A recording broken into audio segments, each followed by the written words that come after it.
Hello, I'm Coca Cleora, Director of Operations with Dimension Sciences. We're kicking off Pride Month today, speaking with Dr. Max Bai. He is a postdoctoral scholar in the Polarization and Social Change Lab at the Stanford Impact Labs. He received his social psychology PhD from the University of Minnesota, Twin Cities, with a minor in political psychology.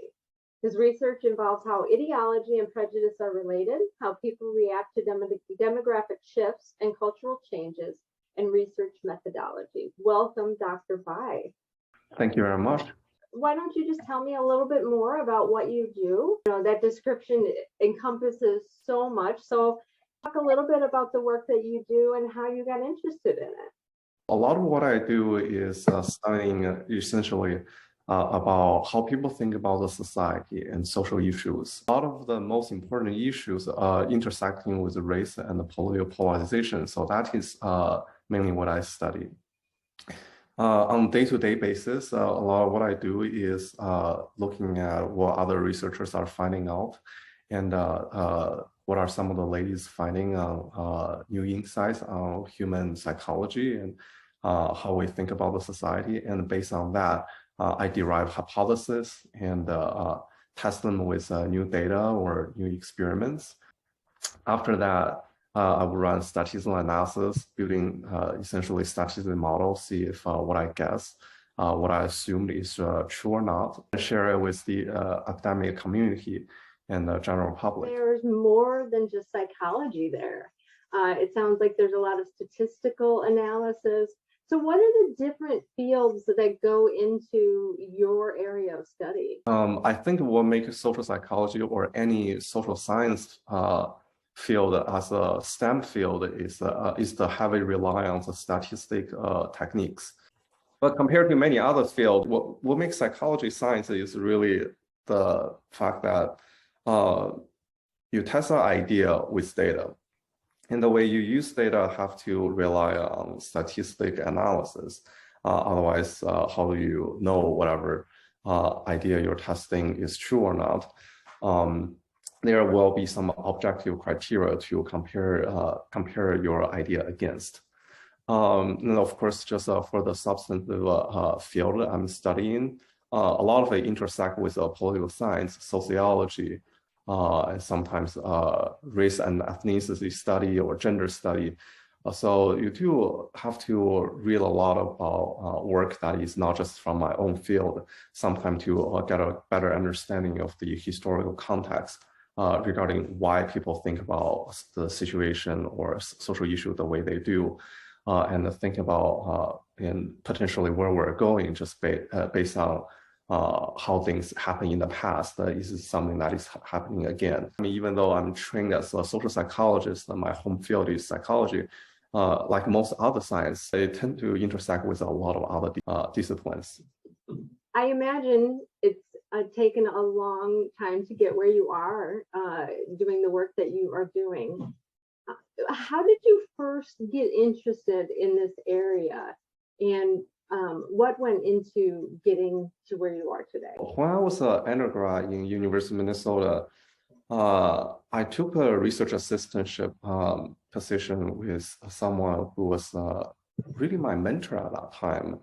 And she introduced me to the idea of psychology as a scientific field. She was an instructor of the introduction to psychology at that time.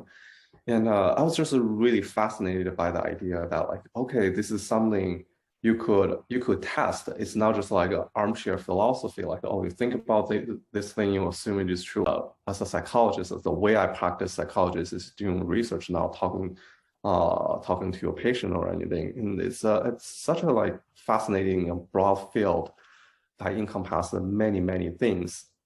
And anyhow, so after I was introduced to psychology by her, she was having me run some research idea with data with just an undergrad in University of Minnesota. And it was just that experience of playing with data and just seeing pattern emerge and feel like I'm the first person in the world who know about to know about the answer to this particular research question, that's just like something that really thrilled me. And that's the same passion that kept me going to find out new questions to answer and to test with new data with the methods and experiments that I design. It's quite a thrilling experience to me, and that's what really got me interested in it and keep going. It's nice to know that you are studying something and then you get inspired by a professor or someone you're working for. So let's go from general to specific. So what exactly are you working on right now? I have a couple of things going on. One thing is about how we see other people via what they believe, via their political ideology. So the conventional understanding of how we see people go from the outside to the inside. For example, if here's an individual, we see this person as having dark skin, we'll infer that this person has a Black identity. And from identity, we'll assume what is going on in their mind. If this is a Black person, we'll assume this person will take on very liberal social issues and believe in liberal things. One of my recent projects showed that these steps can go in entire reverse steps. So if I'm seeing a person and I was told that this person has a liberal belief, I might infer that this person is Black person. And from there, I can also visually perceive this person to have a darker skin color. And that was something I ran a lot of experiments on. There was like 10 studies in total. I did it like not just in the United States, but also in South Africa and in Mexico. And yeah, there was a lot going on. And it was one of the projects that I've been really excited about. It segues into the question of identity. The concept of intersectionality applies to almost everyone. You're not just your gender, you're not just your race, you're not just your sexuality, but you're all of those things. So why don't you talk a little bit about how that has affected your particular interest of study or perhaps biases even? The idea was something that sounds like complex, but actually executing it was surprisingly easy and simple. To get from how our belief or how targets' belief shape our perception of this person's identity, I essentially just get the participants read a short profile, and the picture of the profile is the same. It's identical across the two conditions that they were assigned to. But in one condition, the person is described as having liberal belief, like, oh, I support Obamacare, I welcome new immigrants and that kind of thing. And in the other condition, the person says like, oh, I'm against the Obamacare, and then I'm against the increasing the number of immigrants in the United States, or just the conservative things. And then I measure people's belief on how likely this person is white versus Black, depending on the survey design or which country it is done for. But this is a general idea from belief to identity.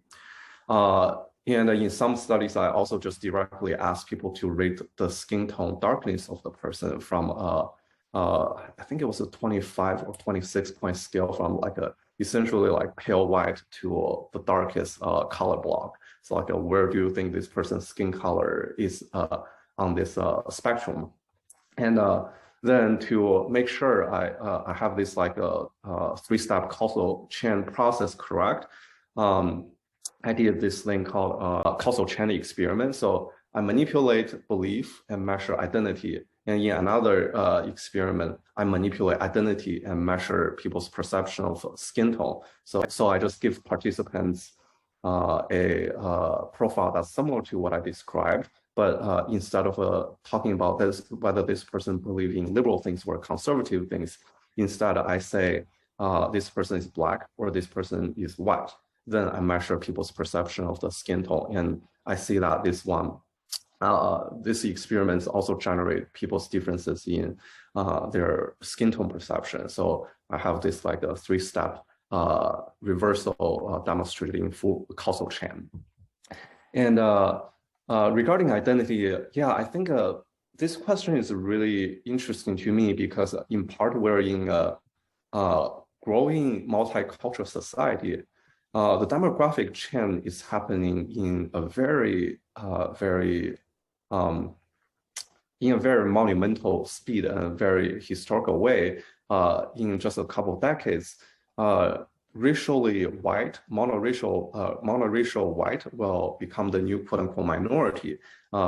Non-white population will collectively outnumber that of a white in, I think, 2042 very soon. And part of the process is that there's a growing number of multiracial people in the society. And how people see the growing number of multiracial people only has a growing relevance as this social trend unfolds. And part of it is also that, like, the way we see our identity is usually through our, I don't know, ancestor socialization and the cultural context, a lot of these things. But from a lot of lessons in social psychology, we know that the way we see other people can be biased in many ways. Whether my identity as a person of color or my gender is male, female, it has nothing to do with what I believe about the society. And what this project, what I think it is interesting about is that it is showing that is how we are perceived by others. Like whether this person is black or white, it shouldn't be affected by whether this person has liberal or conservative belief. But this can be how this person is perceived by others. So that's what got me interested in this. Your identity as an LGBTQ individual, did you understand that identity earlier in life, or did you understand as an adult? And how did that affect your journey into your career, if at all? I had a sense of I'm not like a straight person fairly early in my life. It was just like I don't know, part of a socialization with others and noticing how I was different from other people.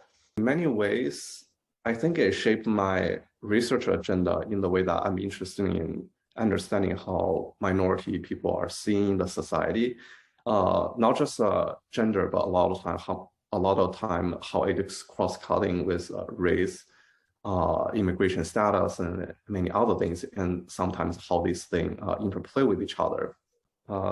Social psychology, or probably social science as a field generally, it is a field that is pretty welcoming and warm to minority population generally.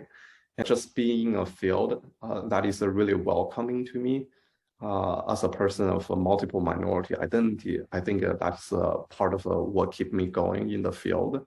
And I have heard there are other disciplines in the industry or in my home country. It will be a lot harder to go through the academic journey. Like for me, I was incredibly lucky that my advisors are really, really helpful, and just the people, the colleagues I interact with, they are very, very accepting who I am. And I think just by having that environment, it was really making things just a lot easier for me. I feel like I'm very welcomed, and that is something that makes it really easy for me to go through the process without having to worry about all these other things. Who was that role model for you, whether it was growing up or a little bit later in life? In my high school, my grade was not that great, and in college it was fine. It was also not that great. And so I really never thought I would be able to go into science, because I assumed that you really need to have a stellar GPA, you need to have a really good record throughout your life, be the stereotypical good student in your whole life to be able to do that. To take a lot of courses, to do another 5-7 years of a class. I thought you really have to have those to be able to become a scientist. Boy, I was wrong. So it is this professor who was teaching the introduction psychology in Minnesota when I was an undergrad. She was truly an inspiration and the person who introduced me to this field. At that time, I was fresh out of the high school. My English was not that great. And it was hard for me to just learn everything, not just transitioning from high school to college, but also doing that in an entire different country and do it in a language that I didn't grow up speaking. And I worry a lot about whether I can do well academically. Like I never ever counted on becoming a scientist at that point. I thought I just gonna graduate with a degree and have a I don't know decent grade. And try to find a job. She really showed me that the only thing that mattered in becoming a scientist and to be able to do good research is really about interest and perseverance. I guess in many ways, it's the curiosity and the perseverance. All she cared about was that I was fascinated by this research question she was talking about with me. And I had the motivation and drive to find ways and to be creative on answering them. And that's all she cared about. And that's the entire basis she was recommending me to other professors and to get into our lab and to rave about me in her letter of recommendation when I end up applying for a PhD program. In the end, my GPA, it was okay. And it was definitely nothing stellar in many ways, but it showed me that like I don't have to have this like perfect record of being a good student to be a scientist, and all that really matter is like I'm motivated and interested in the question, which itself gave me the perseverance and motivation to just keep it going. Most of what we're doing is gonna end up as failure, and it just we really need to have something to keep us going on. It is this interest and curiosity about the research question we do that can keep us going and eventually to find the answer to the big question, to things that are real, that are positive in the end. Why don't we close by you just saying, giving a message to those students, what would you like them to know about going into your field? I think it's definitely helpful that I started off taking a lot of classes in different fields. And that was something that helped me to narrow down like exactly what I'm most interested in and exactly which field is the one I want to pursue. And for that, I really appreciate the liberal arts education in the United States. This is not how it works in China. You go have a major, then that's what you do.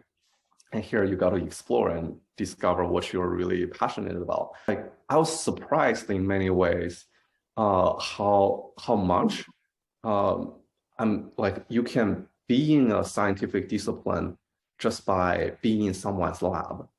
I feel like the demarcation from being a college student who is just learning about science by taking classes, reading stuff from paper, and interfacing with other scientists and see what is at the forefront of the field is really just by seeing what other scientists are talking about and see what kind of work they are doing that are not yet in the publication. And one of that process is just by being somewhere in the lab.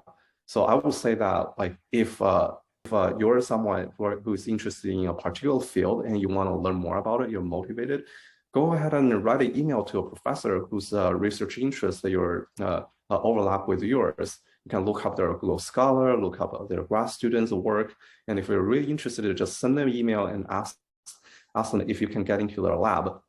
And that itself, a lot of time, is a process by which you're getting exposed to more and more other people's work. You start to have this social connection with other scientists, and you start to understand how the field works, what is the method they tend to use, what is the norm in the field. And it is sort of this like implicit socialization from what I see that get people to be more and more into the field and continue to into a PhD program and subsequently just stay in the field as someone in the academia. And a lot of time, the professors there, they will be really happy to have an undergrad to sit in their lab and to learn about what they're doing. And anyhow, this is like how I got started in the beginning. just sitting in someone's lab and learn about how this works, and that just eventually kept me going, and that's how I end up here. Well, Dr. Bai, I want to thank you so much for this conversation. I wish I could speak to you for hours. It's really fascinating to learn about what you do and your journey. And I want to thank you, viewer, for tuning in today. And you may reach out to us at dimensionsciences.org or on LinkedIn, Facebook, or Instagram. Please follow us and connect with us. Let us know about your science as well. Thank you very much.